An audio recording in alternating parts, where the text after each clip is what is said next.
بسم الله الرحمن الرحيم. قبل ما ابدا الكلام واقول السلام بقول تحيا مصر العظيمه، مصر ام الدنيا، مصر قد الدنيا.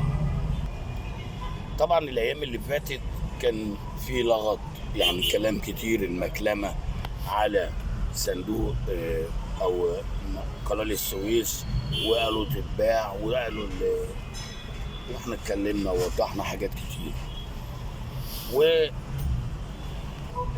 وطبعا بعد كده السيسي لما اتكلم على الصندوق بتاع الجواز والاسره، وقعدوا بقى على بتاع الواتفار والواتساب وماجنجر ده، ولا بقى جينجر ده، الحاجات اللي هي بتاعه الجماعه اللي بيتكلموا دول، و20,000 و30,000، يعني حاجه مش عارف. الشعب المصري بقى يتساق، يعني الشعب بقى يتساق، مش عارف.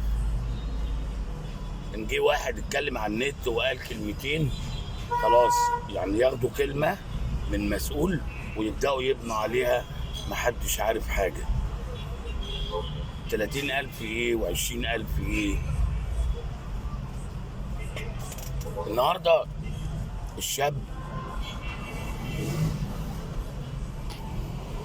والبنت او الواد اللي هيتجوزوا، يعني هيحوش 30,000 ولا 20,000؟ يا شعب مصر افهم، يا شعب مصر اديني اذنيك واسمع واستنط، حتى لا يسوءك او يسوءك اللي بيتكلموا. لا، لو انت رحت واتفرجت على محكمة الأسرة، شفت المطلقات بعيالهم، لو رحت التأمينات عشان اللي جوزها توفى عشان تعمل المعاش عشان توكل الأطفال، لو شفت مش هنتكلم. بتمنى ان الناس ما تصدقش الا لما تشوف بعينيها، تشوف بعينيها، ما تسمعش كلام وتتساقوا فيه. انا قلت اتكلم بس في الحته دي لان محاكم الاسره فيها حاجات كتير، واحنا على حسب تجربتنا في الحياه وحسب ما سالت بعض المحاميين وبعض المستشارين، ان كل اللي بيتقال واللغط اللي بيتقال ده لا صحة ليه، لان الصندوق او عقد الزواج بين الطرفين بيعمل ضمان للاتنين 3 سنين. 3 سنين الزوجة والزوج ما يقدرش ولا هي تطلب طلاق ولا هو يطلب طلاق او يطلق. في الحالة دي ان في استقرار 3 سنين. طيب ده بند بالبنود اللي هتتعمل. لو بصينا لواحد اتجوز شاب عيل، شهر التاني التالت حصل خلاف صغير كده، روح انت طالق ويطلقها.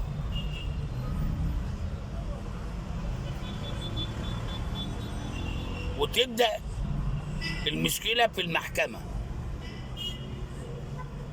عاوزة نفقة متعة، عاوزة نفقة. وبعدين يجي المحامي بتاع الشاب يقول اصله دي هي كانت في انحدار، يعني ماشي بطال. خلينا نتكلم بالبلدي، اصله هي كانت مش عارف ايه، اصله هو كشف ايه. و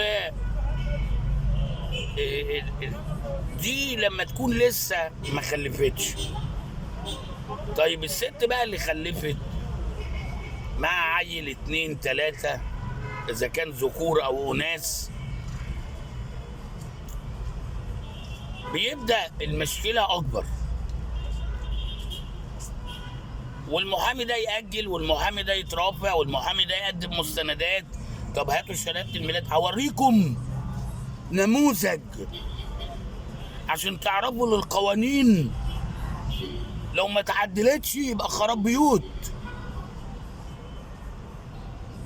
خدت حكم اعطاه اي مبلغ وهو اعمال حره، سيبك من اللي في الشركات، ما فيش شركات كلها اتباعت. اللي كان بشركه بقى يبقى ده حظها لان هيحجزوا على مرتبه وهتاخد طيب بتعمل ورق بعد ما تاخد الحكم والصيغه التنفيذيه. انا بتكلم بالقانون، قانون بتاع مين؟ بتاع مصر. نعم.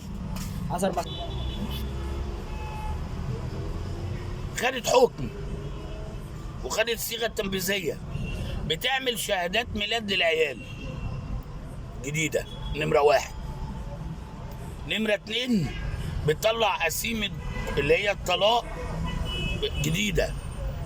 نمره 3 عدوا معايا عشان تعرفهم، بتعمل توكيل اللي هو بتاع المحامي بصوره الكارنيه بتاعه، لازم صوره الكارنيه بتاعه مع التوكيل بتاعه. نمرة 4 بتعمل توكيل باسم مدير بنك ناصر الاجتماعي. خلاص. بتطلع شهادة ميلاد للطليق اللي مطلق. نمرة 5 عشان تعرفوا المعاناة اللي بتعانيها الزوجة، المعاناة اللي بتعانيها الزوجة. وبعد ما تعمل الورق ده كله بتروح البنك، مش تعرفوا ان بتاخد حفنة من الفلوس في زماننا ده. تروح البنك، فالبنك يقول لها ايه؟ ارجعي المحكمة اعملي انذار من المحكمة باسمك وباسم مدير بنك ناصر الاجتماعي لطليقك ان من اول الشهر هتاخدي 500 جنيه. ده بعد ما تسلم الورق يدوها ورقه هتاخد كام؟ 500 جنيه. يلي بتتكلم، انا بتكلم بالمستندات ودي حقيقه، تاخد 500 جنيه.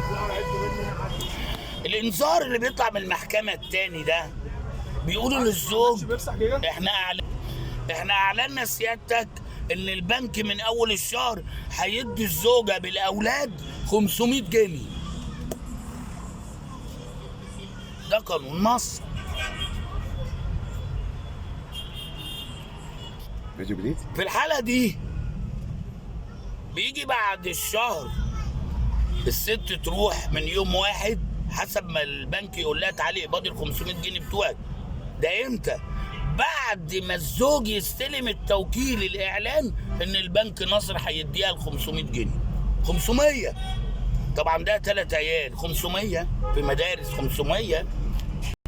انا عشان ابني الحته خلاص. وفي الحاله دي هنقوله ب3 عيال بنات او ذكور ومسيب الام على جنب. خلاص. لا، ال3 عيال في زماننا ده اللي بتتكلم يلا عامل مكلمه، ال 500 هيعملوا لها ايه؟ هيجيبوا لها لبس ولا كوتشي، ولا في الاخر هتطلع تشتغل ولا تطلع تشتغل؟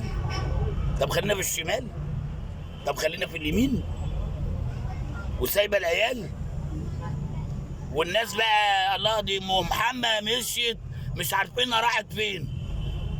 يا اللي بتتكلم لا، الصندوق بيقول لك سيادتك هتتجوز، هتحط مبلغ في الصندوق. سيادتك طلقت، لا مش هتطلق السنه دي ولا السنه الجايه ولا السنه الثالثه. بعد 3 سنين فكرت تطلق؟ طلق براحتك. طب طلق، تعالي بقى للزوجه، هنصرفوا عليك انت وولادك لحد ما تاخدي حكم، بعد 7 8 شهور او سنه. امال ايه؟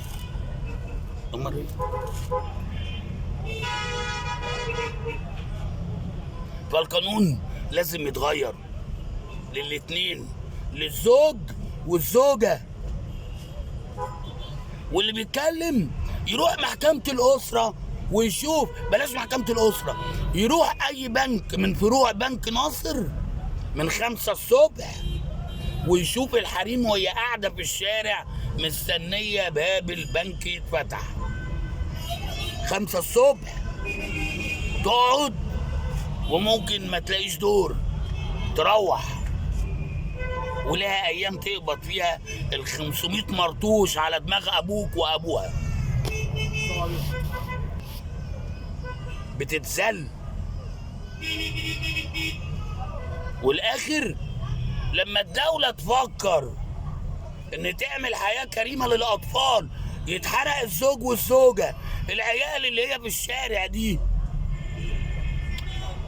ختمت الكلام وقلت السلام، وقلت تحيا مصر العظيمة، مصر أم الدنيا، مصر قد الدنيا. فكر يا مصري، ما تتسقش، عشان تعرف اللي جاي أحسن من اللي راح.